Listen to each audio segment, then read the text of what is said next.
دوستو حضور اکرم صلی اللہ علیہ وآلہ وسلم کی 10 مختصر لیکن نہایتی اہم احادیث۔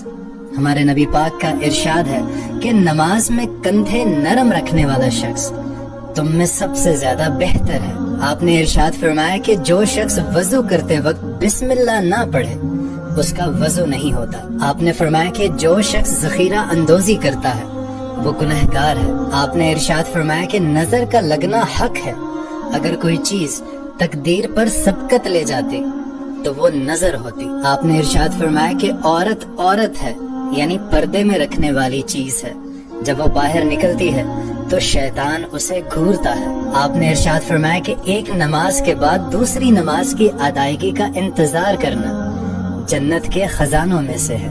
آپ نے ارشاد فرمایا کہ بے شک شیطان اس کھانے کو جس پر اللہ کا نام نہ لیا جائے کھانا حلال سمجھتا ہے۔ آپ کا ارشاد مبارک ہے کہ جماعت کے ساتھ نماز ادا کرنا اکیلے نماز ادا کرنے سے 27 درجے زیادہ فضیلت رکھتی ہے۔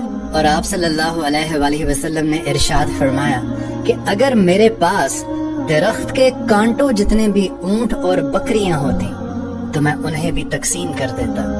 مجھے تم بخیل نہیں پاؤ گے، مجھے تم جھوٹا نہیں پاؤ گے، اور مجھے تم بزدل نہیں پاؤ گے۔ سبحان اللہ۔